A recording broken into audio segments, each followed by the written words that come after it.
Okay, so today's going to be a drinking video. Person behind the camera, Monsieur Adam, do you have anything for me to open my beer with? I've got, I think, something a bit of a challenge for you. Okay, that looks heavy. Oh! Oh, my thumb. Oh, why? Ow. Ow. Famous amongst his rock and roll peers for the hellacious 40-year assault he launched on his body with drink and drugs, Ozzy Osbourne is once noted to have gotten so drunk that he managed to torpedo a record deal with a little help from his balls. So as it is a drinking video today, we should discuss Ozzy's drinking habits. Yeah, and they are, like, to put it simply, legend within, like, you know, the heavy metal world, because it goes Lemmy, about 14 empty spaces where no one can approach, and then Ozzy fucking Osbourne. And even people like Lemmy and other big dick rock stars would comment on the fact that Ozzy Osbourne was usually the last person standing after a drink and drugs binge. And it was a running joke with his bandmates that he was fucking invincible because he drank enough booze and did enough drugs to outright kill a man, and then would still be walking around. My first question, obvious one, how are you alive? I don't know, it's a miracle. Miracles do happen, don't they? I don't think anything sums up just how resistant to getting all kinds of fucked up on drink and drugs Ozzy was. And a comment by Zakk Wylde, one of his guitarists, where he said, "Ozzy is harder than King Kong and Godzilla combined." And that's pretty fucking hard. So I'm going to guess King Kong can put away a lot of fucking booze. King Kong and Godzilla are pretty fucking big. But they're big boys. They are the biggest of boys. Like, they are mighty chonks. They could drink a hell of a lot of booze, and according to Zakk Wylde, Ozzy could drink them both under the table at the same time. I'd just like the idea of just a round of Jagerbombs between King Kong, Ozzy Osbourne and Godzilla. I don't think King Kong and Godzilla would drink Jaeger bombs. They drink the Jaeger nuke. Have you heard about this? Right, Yep. So folks at home might not know. A Jaeger bomb, do you want to describe it to the people at home? Jagerbomb, just a bit of energy drink with a shot of Jagermeister in the middle. Yeah, or any herbal liqueur. Yeah. The Jaeger nuke is a pint of Jagermeister with a shot of energy drink in it. So I think one of the worst things I've drunk is Baijiu in China, which I believe is rice wine, but it varies in strength, where it can go from like 13-14% all the way up to like 60-70. And we were out in like a little restaurant, and apparently it's just tradition over there. At the end of a meal, you have some of this baijiu. And the guy came over and he went, "Oh, baijiu." I'm like, oh. My mate went to us, and my friend who lives there said, "You have to take it. It's really insulting if you don't." It's not. He knew the guy was fucking with us. And he went, "Well, how strong is it? How strong is it?" "Oh, don't worry, it's wine. It's fine." Went, "Oh, okay then." And he poured, I'd say like 3 shots worth into a glass. I went, "How am I supposed to drink it?" "Oh, you got to do it down in one." And everyone there, all the Chinese, like, "Down in one, down in one." I said, "Oh, okay." Like, it hit my stomach like paint stripper. Yeah. Do you know one of those drinks where it hits your stomach and you can feel it sloshing around? Yeah. You can feel it just like, do you know the adverts for bleach where it shows it cutting through all the dirt and grime in the pipes? It was like that through my fucking intestines. I'm like, oh. We're supposed to do that in one. My friend said, "No," and everyone just took a little bit of a sip and all clinked the glasses together. I think one that we've both probably done is a Sheffield speciality. That is the Chuck Norris. Oh no. From West Street Live. Yeah. Would you like to describe the Chuck Norris to people? It is, I believe, a strong rum and hot sauce. And that's it, basically. Yep. It's fucking horrendous, isn't it? So, oh God, that always puts me on my ass. And whenever I go out on a night out, if I get offered one of them, I'm done. I'm going out. Yep. Going back to West Street Live, there's got this other drink which is called I See Dead People. Oh, is that The Walking Dead? Well, it was £5, and I just said I'll have one of them. And you know when they're dusting off the bottles because no one orders it? Oh God, I hate those ones. And it was like rum, tequila, sambuca, vodka. They just poured it into this glass, handed it to me, and I went, "That's too much." Gave it to my mate who necked it. He just saw it off, and I went, Fucking hero. "You're going to regret that." And 10 minutes later, we're grinding on a pole. Oh man. So how was Ozzy actually able to drink so much? Quite simply, he was a mutant. Elaborate.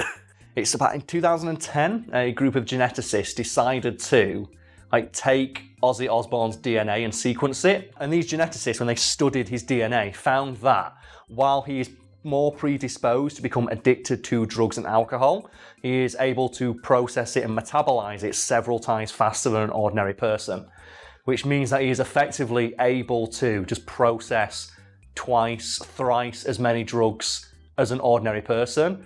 And they said this is presumably why, despite him being arguably one of the hardest living rock stars of his era, this is why he, one, didn't die, and two, was seemingly able to function normally. I was drinking fucking vast amounts of booze and taking incredible amounts of drugs. I'll tell my doctor this and he goes, how the fuck are you alive, you know?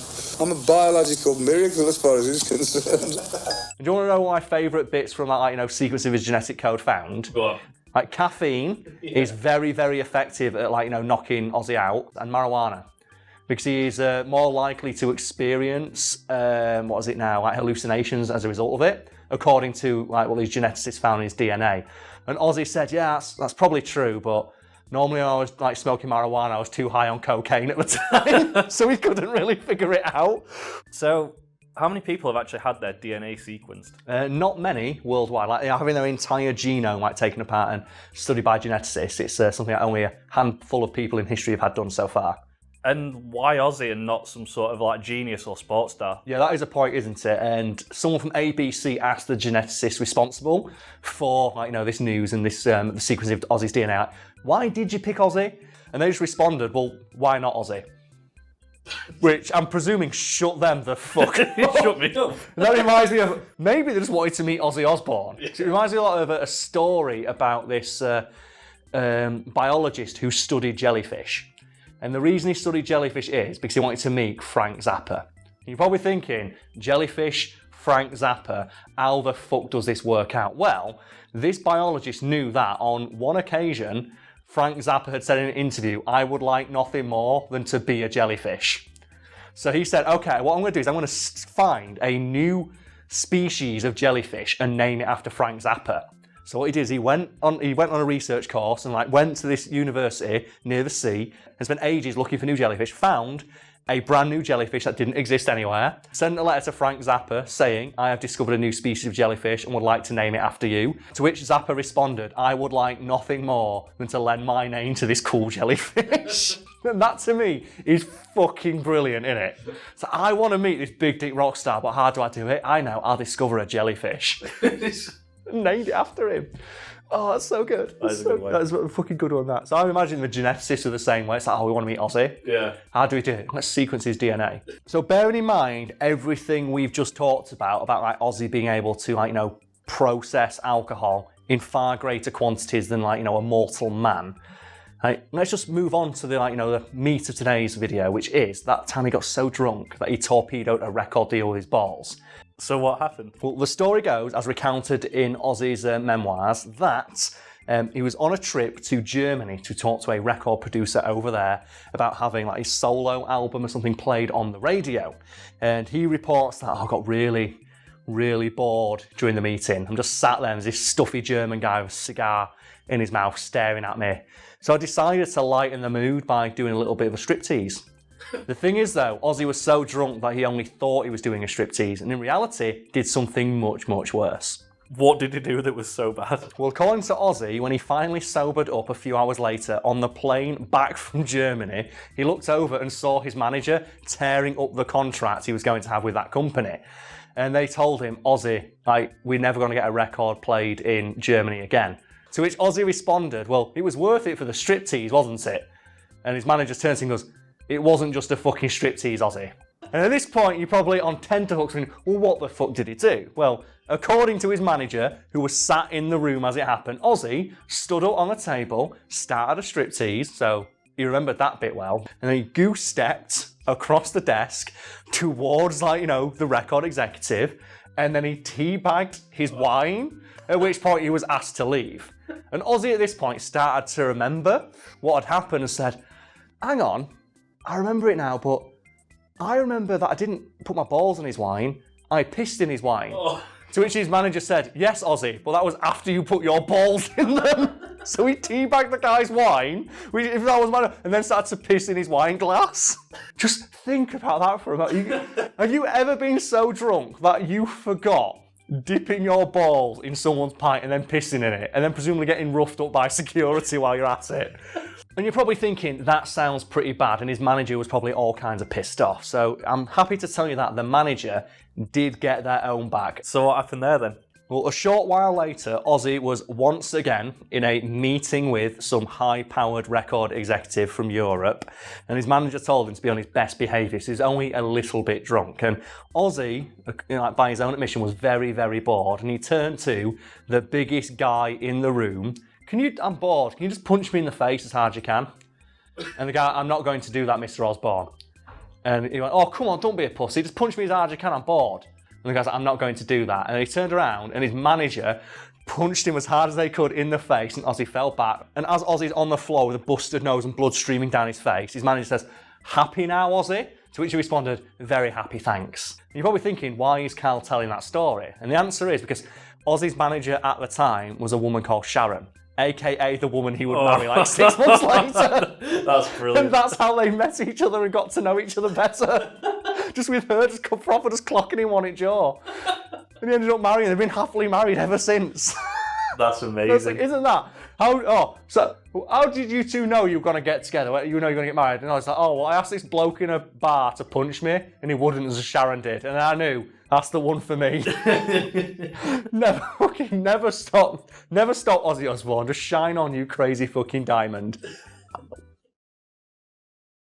Since today is the first drinking video in a good long while, how about we conclude it with some drunken stories? Because the audience has only heard you in a few videos, Adam, so I feel like they should get to know you more. And what better way to get to know someone than hearing a story about them at their worst? So tell me a drunken story, Adam, as I enjoy my beer. So I did the Camp America project in 2014, and... Do you want to just describe that for people who might not know what it is? So Camp America is basically, as an English person, we get placed in America at a summer camp, go and spend 3 months out there working with kids, adults, depending on what you get. Just have a gay old time. So on my night off, I went out and we found an Irish bar, and I got talking to someone who... So many Irish bars in America. It's crazy. It's weird. Got talking to him, and he was from England, working out there, so we had a bit of banter, and he was free pouring Jack Daniels. So I was paying like $3 and it was like half a pint. Fucking legend. So yes. I got hammered. I got so drunk and literally threw up at the steps to my cabin. Like just projectiled. Went to bed, thought nothing of it. And this is in the middle of summer in America. So it is and in warm. the woods. Yes, in a and camp. in the woods. And I got woke up in the morning by one of the directors. It was like, Adam, clean up your mess. And when I went out there, 9 a.m, absolute scorching sun, I went out and there was a camper sat playing in my sick. Oh no! Oh god, that's so bad. Oh, that's fucking awful. Yeah. Mine's a bit better than that. It was oddly enough, I think I was at West Street Live, and my girlfriend at the time, she worked as a shot girl. Yeah. She's got free drinks. Yeah. It's like fucking free drinks all day. It's rinse free drinks. And because she's a shot girl, all the the kind of guys who buy shots from shot girls, they're all coming up to me, oh, you're having a drink tonight? And she's getting the drinks from them and then coming over and giving it to me. Yeah. And bearing in mind at the time, I'm like skinny ass, long, flowing hair. So like I'm now, but a bit skinnier. Yeah. And they're just looking at me, they are seething at me. And I'm just having I'm having a grand old time. And they're like, oh, I'm going to go dance with those guys. I'm like, fine, I'm one second you home, I don't give a shit. I'm just going to rinse them for free drinks. And I should probably point out at this point, I got so hammered. And I got my girlfriend home. And what happens when you get your girlfriend home and you're drunk? Things start to get a bit hot and heavy. And at this point, I noticed that she's wearing a romper.